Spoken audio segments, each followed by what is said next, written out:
inferiority complex, low self-esteem àti laziness ìní ń fà tẹ́lẹ̀ fi lẹ́yìn obìnrin kan ẹ lọ ń ṣe oògùn ẹ lọ ń sin ojú ara ẹ lọ ń ra àwọn àkànmókè àkànmáàrín ẹ kàn ń tanra yín jẹ ni.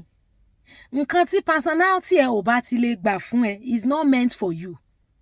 Anything that your normal personality cannot give to you is not meant for you nìyẹn.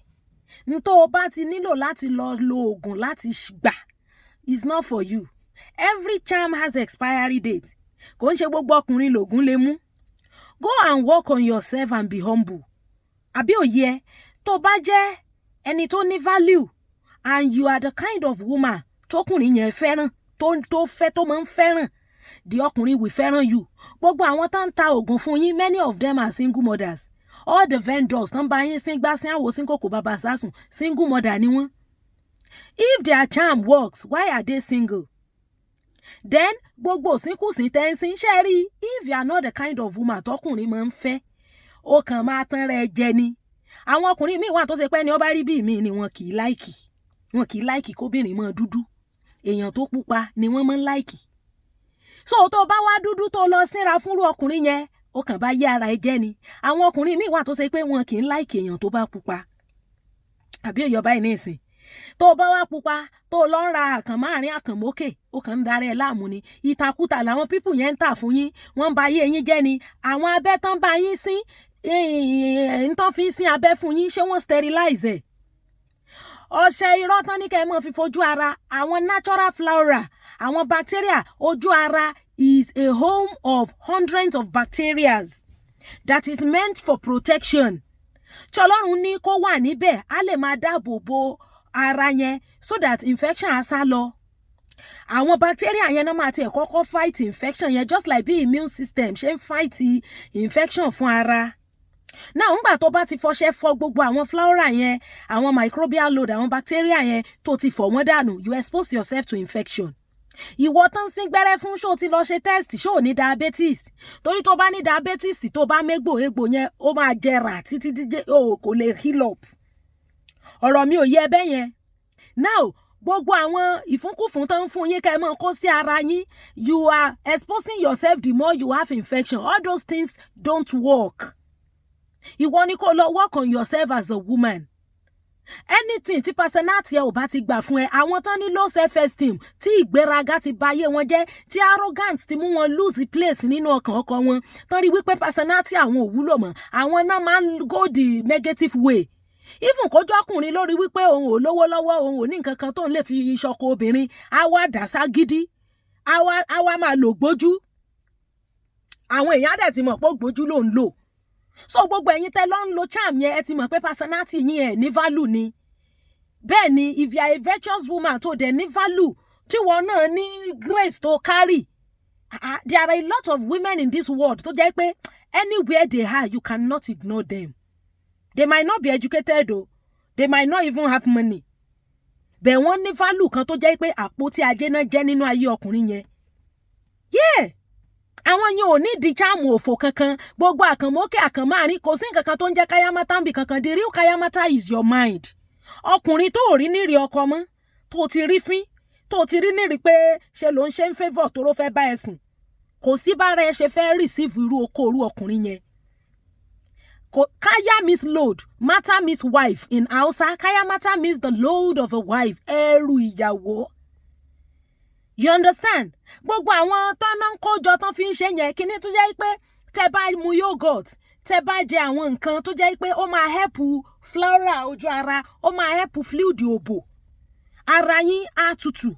Then ọkàn rẹ submit your body náà body is part of nǹkan tó ń submit fún ọkùnrin apart from the fact that you are submitting to his instruction you are also submitting your body. Submission has to do your body inclusive you submit your body ara pé ọkàn rẹ o release body ẹ fọkùnrin yẹn ni ò jẹ́ kó tutù torí ẹ̀ ló jẹ́ pé àwọn tó bá jẹ́ victim of RAPE ara wọn máa ń ya because ọkàn wọn ò sí níbi ìbálòpọ̀ yẹn.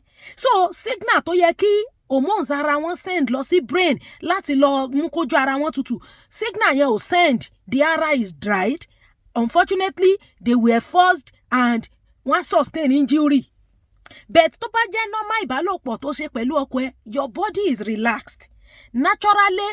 Your hormones, àwọn oxytocin, àwọn dopamine, àwọn endorphin, gbogbo àwọn hormones yẹn, they will be secreted, and automatically your brain will inform, these hormones will inform your brain to wet your body, and you are good to go.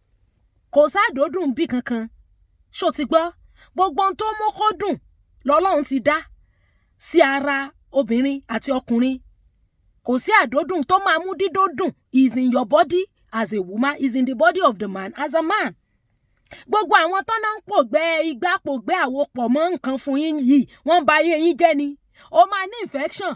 Ọṣẹ tán ni ó lọ fojú ara ẹ̀ dànù, tó bá ti fọṣẹ fojú ara ẹ̀, you expose yourself to infection. Gbẹ́rẹ́ tó máa sí fún ẹ tó bá ní diabetes, ojú ara yẹn máa jẹrà ní, torí ẹni tó bá ní diabetes mellitus kò ní, tó bá mégbò egbò yẹn ò ní san.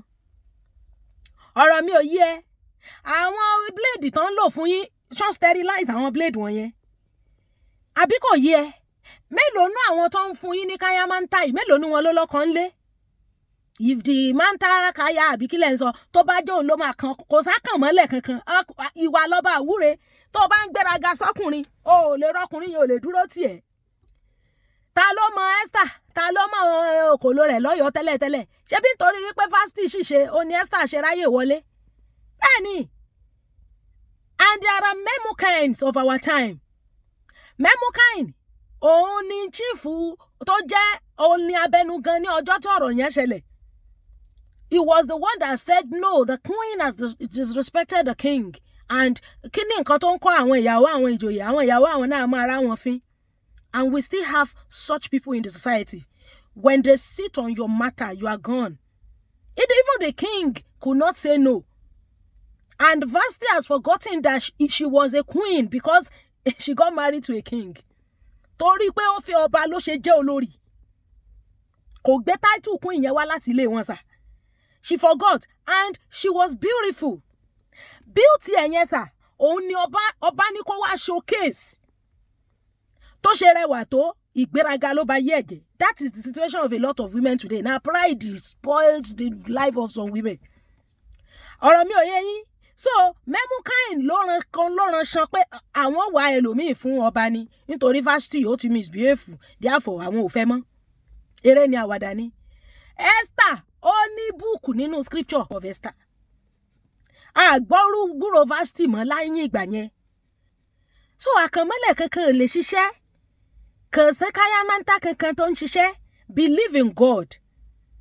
Believe in yourself as a woman. Anybody that cannot stay with you is not for you. Pẹ̀lú oore ọ̀fẹ́ tí Ọlọ́run fún ẹ, ẹni tí ò bá ti lè dúró tì ẹ́ pẹ̀lú oore ọ̀fẹ́ yẹn kì í ṣe ti ẹ nìyẹn. Ó ń tọ́jú bọlé, ó máa lọ fojú kò tí ò yẹ kó kó, wọ́n compound problem ẹ. Bẹ́ẹ̀ ni mo sọ fún yín, gbogbo àwọn oògùn yẹn kò síṣẹ́ kankan tó ń ṣe. Gbogbo ẹ̀ ló lẹ́ expiry date. Ọjọ́ tọkùnrin yẹn bá jẹ́ ìwọ̀ tí kinní yẹn bá ká kúrò lójú ẹ̀, ọmọ odó ló máa fi lé ẹ jáde. Ọmọ odó tá a fi mọ́ ń gúnyàn ní ó fi tì ọ́ jáde kúrò nínú ilé. I'm telling you. Àwọn ọkùnrin tẹ́ ń lo oògùn bú fún ìyá ti gbàgbé pọ́n mọ́ ẹnìkan làwọn náà. No be one mother born the man wey you dey do baba thing dey use charm. No be one man born him. So ọmọ tiẹ̀ ti wọ̀ bí. So tí wọ́n bá ní ọ̀rẹ́ ń sinra nítorí ọmọ tiẹ̀, jọ̀ọ́ ṣe ò ní fàdúrà lérú obìnrin kó lọ́ọ̀dẹ ọmọ rẹ kó má bàa yí ọmọ rẹ jẹ́. Mo béèrè wò gbogbo tí wọ́n ń tọ́sẹ́ fún yín, èwo nù wọn mélòó nù wọn lọ́kọ́ ń bẹ́ ń lé rẹ̀. Mo béèrè wò, go and work on yourself. And if you think as a woman you have done the best to the best of your ability and the man is not staying, kì í ṣe tiẹ̀ nìyẹn mà. That man is not meant for you, no. Mo ń sọ̀rọ̀ ọkùnrin gidi tí wọ́n wúlò tí ń responsible, mi sọ àwọn tí wọ́n ọ̀dá tí wà wọ́n ọ̀dá o. Àbí òyọ́ báyìí nísìn, kò sí kayamata kankan tó ń kíìpù ọkùnrin kankan lẹ́yìn kó o ṣe dáadáa. Personality ẹ, self-esteem ẹ, ó ní kó o lọ kó o wá bó ṣe jẹ́ èèyàn gidi alálùbáríkà. Ṣùgbọ́n kó o fi pé kayamata kan lè kò lè ṣiṣẹ́. The real kayamata is your mind. Tí ó bá dẹ̀ sí fífẹ́ mọ́ wọn fa gidi lè kó tí ò le. Wọ́n wá ní torí Esther torí pé ó jẹ́ kékeré tó rán fẹ́ ní kékeré ń ló ṣe humble. Humility is a virtue. Ara wọn tán ní nǹkan kan tán gbéraga. àbí òye ẹ̀ wọ́n ní ń pa gbéraga báyé wọn jẹ́ adẹ̀rẹ̀ tó ní oríṣiríṣi nǹkan tó lè mú gbéraga gan tó dẹ̀ gbéraga tó dẹ̀ humble as a matter of fact tó bá yẹ pé star jẹ́ kékeré ló ṣe humble is it not better to be in a position that will make you humble a position that will humble you rather than being in a position that will make you to be arrogant yeah so ẹ wá sọ pé nítorí pé ó jẹ́ pé ó ti èèyàn kan ti wà ń bẹ̀ kó tó dé ló jẹ́ kó náà humble tó bá jọ ńlá kankan oní ògbéraga kò sí position kankan tán kọ arrogance mọ́ so ti gbọ́ there is no position téèyàn lè wà tán á sọ pé this position comes with pride no pride and humility is a virtue téèyàn mọ́ ní whether you are poor or not àbí òye ẹ so ever proof pé somebody is humble or proud until God blesses the person and the person's character and behavior now change àbí òye yín sìn so tó bá dẹ̀ feel pé tó resta jẹ́ number 2 ló jẹ́ kó humble ẹ̀wọ̀n náà kú òǹbí tó ti jẹ́ number 1 kó lọ di number 2 bí kan it is either you learn humility and add it to the position you are or you go and stay in a position that will make you humble tọ́lọ́pọ̀lọpọ̀ yín ẹ mọ̀ jìjẹ̀bi you don't know and gbẹ́rẹ́ tẹ̀ ń sí kiri tẹ́ lẹ́ǹkan ọkùnrin mọ́lẹ̀ yìí ọkùnrin kankan ò ṣeé kàn mọ́lẹ̀ ọ̀rọ̀ mi ò yí ọ kò sí ní tó kan ọkùnrin kankan mọ́lẹ̀ ntọ́ bá fẹ́ dúró ní òdò nù wọn ntí ọba fẹ́ dúró kò sí ní tó ń ṣe sí i ṣó ti gbá